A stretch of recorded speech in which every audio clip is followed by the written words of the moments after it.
അനുഗ്രഹിക്കപ്പെട്ട നല്ല സമയത്തിനായി ഞാൻ ദൈവത്തെ സ്തുതിക്കുന്നു, സ്തോത്രം ചെയ്യുന്നു.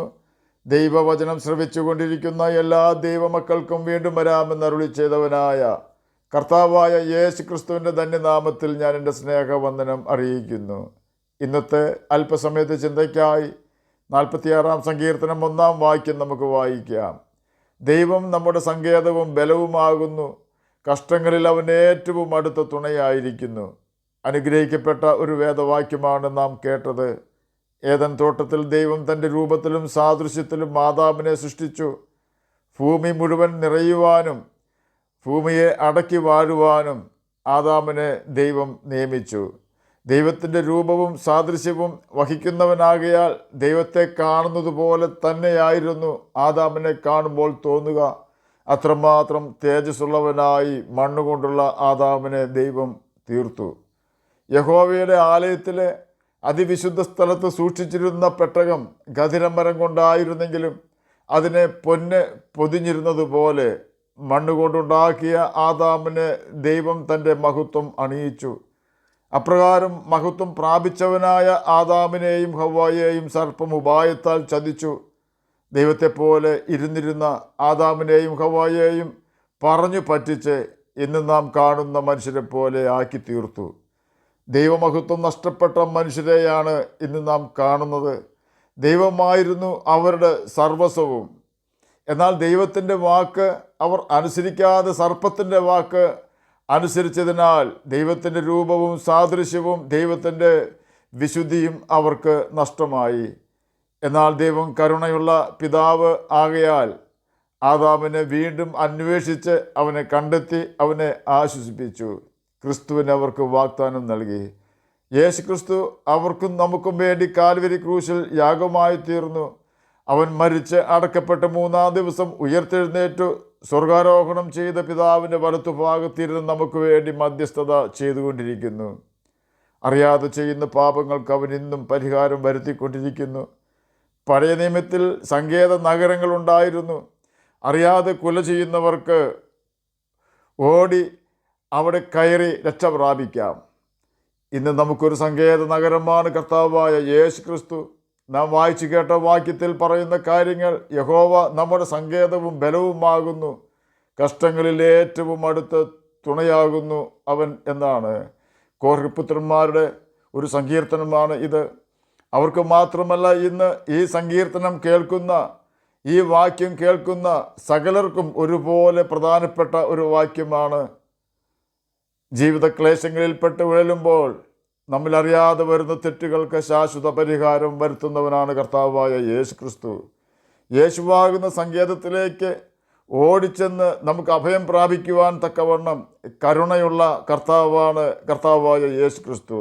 മറ്റാര് സങ്കേതം തന്നാലും ഒടുവിലവർ വാക്കുമാറും. നാം പ്രതിസന്ധിയിലാവുകയും ചെയ്യും. യേശുവാകുന്ന സങ്കേത നഗരം ആർക്കെതിരെയും വാതിൽ അടയ്ക്കുകയില്ല. യേശു പറഞ്ഞു, എൻ്റെ അടുക്കൽ വരുന്നവനെ ഞാൻ ഒരു നാളും ഉപേക്ഷിക്കുകയില്ല, കൈവിടുകയുമില്ല. അതുകൊണ്ട് എന്നെ കേൾക്കുന്ന പ്രിയ ദൈവമകനെ, ദൈവമകളെ, ധൈര്യത്തോടെ യേശു കർത്താവിൻ്റെ പാദപീഠം അണയൂ. അവൻ ലജ്ജിപ്പിക്കുന്നവനല്ല. അതാണ് യേശു എന്ന സങ്കേത നഗരത്തിൻ്റെ പ്രത്യേകത. യേശുവിൻ്റെ അടുക്കൽ ചെന്നു കഴിഞ്ഞാൽ സന്തോഷത്തിനോ സമാധാനത്തിനോ അല്പം പോലും മുട്ട് ഉണ്ടാവുകയില്ല. കാരണം യേശുവിൻ്റെ അടുക്കൽ സമാധാനവും സന്തോഷ പരിപൂർണതയുമുണ്ട്. അവിടെ ചെന്നിട്ട് നിരാശപ്പെടേണ്ട സാഹചര്യം ഇന്ന് വരെ ആർക്കും ഉണ്ടായിട്ടില്ല. നിരാശ മാറുന്ന ഇടമാണ് കർത്താവായ യേശു ക്രിസ്തുവിൻ്റെ സന്നിധി. പ്രത്യാശ തരുന്ന വാക്കുകളാണ് യേശുവിൽ നിന്നും ഉയരുന്നത്. കുരിശിൽ കിടക്കുന്ന സമയത്ത് പോലും മാനസാന്തരപ്പെട്ട കള്ളനോട് പറഞ്ഞത്, ഇന്ന് നീ എന്നോട് കൂടെ പറുദീസയിലിരിക്കും എന്നാണ്. അതെ, യേശു പ്രത്യാശയുടെ വാക്ക് വെറുമക്കായി പറയുകയല്ല. അവൻ്റെ വചനം പ്രമാണിക്കുന്നവർക്ക് പറുദീസ കൊടുക്കുക തന്നെ ചെയ്യുന്നവനാണ്. ഇന്നും ആത്മഹത്യയ്ക്ക് ഒരുങ്ങി നിൽക്കുന്ന അനേകരെ മരണത്തിൻ്റെ കരാളഹസ്തത്തിൽ നിന്നും രക്ഷിച്ച് ദൈവിക സമാധാനത്തിലേക്കും സന്തോഷത്തിലേക്കും നയിക്കുന്നവനാണ് കർത്താവായ യേശു ക്രിസ്തു. ആ യേശുവെങ്കിൽ സന്തോഷം, അഥവാ യഹോവയെങ്കിൽ സന്തോഷം നമ്മുടെ ബലം ആകുന്നുവല്ലോ എന്ന് നെഹമ്യാവിൻ്റെ പുസ്തകം 8-ാം അധ്യായം 10-ാം വാക്യത്തിൽ രേഖപ്പെടുത്തിയിരിക്കുന്നു. തന്നെയുമല്ല, യഹോവ അഥവാ കർത്താവായ യേശു ക്രിസ്തു കഷ്ടങ്ങളിൽ ഏറ്റവും അടുത്ത തുണയായിരിക്കുന്നു. ഭാര്യയും ഭർത്താവും തക്കതായ തുണയായിരിക്കുവാനാണ് യഥാർത്ഥത്തിൽ വിവാഹം കഴിക്കുന്നത്. കുടുംബജീവിതം പരസ്പരം സഹായത്തിനും ദൈവനാമ മഹത്വത്തിനും ആശ്വാസത്തിനും ഉള്ളതാണ്. അലച്ചിൽ മാറി വിശ്രമിക്കുവാനുള്ള ഒരു ഇടമാണ് നമ്മുടെ ഭവനം. എത്രമാത്രം ദൂരെ പോയി ജോലി ചെയ്താലും വൈകുന്നേരമാകുമ്പോൾ എല്ലാ പ്രിയപ്പെട്ടവരും അവരവരുടെ ഭവനങ്ങളിൽ മടങ്ങിയെത്തും. മടങ്ങിച്ചെല്ലുവാൻ കഴിയാത്ത അത്രയ്ക്ക് ദൂരത്താണെങ്കിൽ തൻ്റെ ഭവനത്തിൽ തന്നെ നോക്കിയിരിക്കുന്ന പ്രിയപ്പെട്ടവരെ വിളിച്ച് ക്ഷേമം അന്വേഷിക്കാതിരിക്കുവാൻ കഴിയുകയില്ല. തക്കതായ തുണ വളരെ പ്രധാനമാണ്. പക്ഷികൾക്കും മൃഗങ്ങൾക്കും തുണയല്ല, ഇണയാണുള്ളത്. എന്നാൽ ദൈവം മനുഷ്യന് തുണയെ ആണ് കൊടുത്തിരിക്കുന്നത്. ഏത് പ്രതിസന്ധിയിലും തൻ്റെ തുണ തൻ്റെ സമീപത്ത് തന്നെ ഉണ്ടാകും, അഥവാ ഉണ്ടാകണം. വളരെ പ്രായം ചെന്ന ഒരു അപ്പച്ചൻ്റെയും അമ്മച്ചിയുടെയും ഒരു സംഭവം ഒരു ദേവദാസൻ്റെ പ്രസംഗത്തിൽ നിന്നും കേട്ടത് ഇവിടെ ഞാൻ പ്രസ്താവിക്കുകയാണ്. മക്കളെല്ലാം വിദേശത്താണ്. നടക്കുവാൻ കഴിയാത്ത പിതാവിനെ നടക്കുവാൻ കഴിയാത്ത തൻ്റെ ഭാര്യ വളരെ പ്രയാസത്തോടെ ബാത്റൂമിൽ കൊണ്ടുപോയി. ഡോർ കുറ്റിയിടരുതെന്ന് പറഞ്ഞതാണ്. അപ്പച്ചനറിയാതെ കുറ്റിയിട്ടു. അല്പസമയം കഴിഞ്ഞപ്പോൾ വലിയൊരു ശബ്ദം കേട്ടു. അപ്പച്ചൻ വീണതാണ്. ഡോർ അകത്തുനിന്നും കുറ്റിയിട്ടിരിക്കുന്നതിനാൽ അമ്മച്ചിക്ക് സഹായിക്കുവാൻ കഴിയുന്നില്ല. അപ്പച്ചൻ ബാത്റൂമിനകത്ത് കിടന്ന് കരയുന്നു, അമ്മച്ചി ബാത്റൂമിൻ്റെ പുറത്തു നിന്ന് കരയുന്നു. പിന്നീട് എന്ത് സംഭവിച്ചു എന്ന് ആ ദേവദാസൻ പറഞ്ഞില്ല. ഒരു കാര്യം സത്യം, തക്കതായ തുണയായിരുന്നെങ്കിലും സഹായിപ്പാൻ ആഗ്രഹമുണ്ടായിട്ടും അതിന് കഴിയാതെ ആ മാതാവ് കരയുകയാണ്.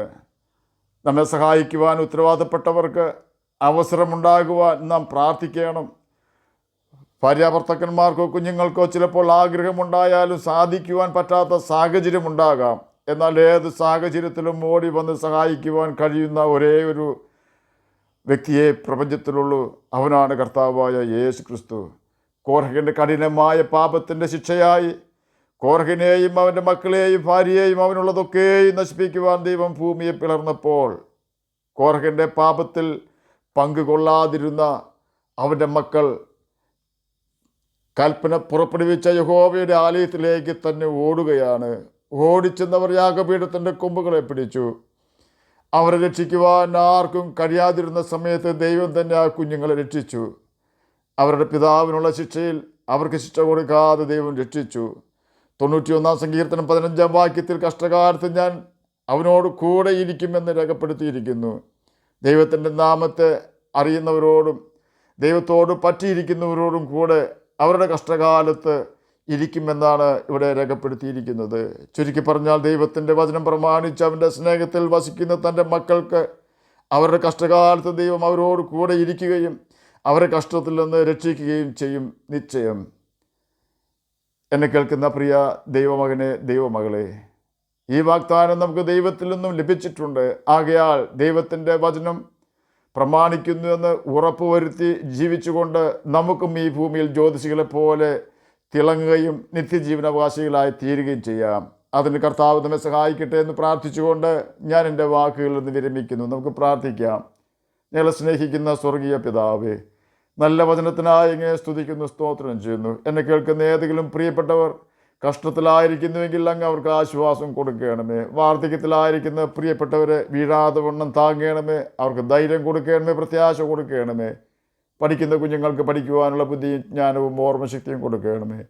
അങ്ങയുടെ കൽപ്പനകൾ അനുസരിച്ചുകൊണ്ട് നിത്യജീവനാവകാശികളായി തീരുവാൻ അടിയനെ കേൾക്കുന്ന അങ്ങയുടെ മക്കളെ സഹായിക്കണമേ. പ്രാർത്ഥന കേട്ടതിനായി സ്തോത്രം, യേശുവിൻ്റെ നാമത്തിൽ തന്നെ ആമേൻ. കർത്താവ് എല്ലാവരെയും അനുഗ്രഹിക്കട്ടെ.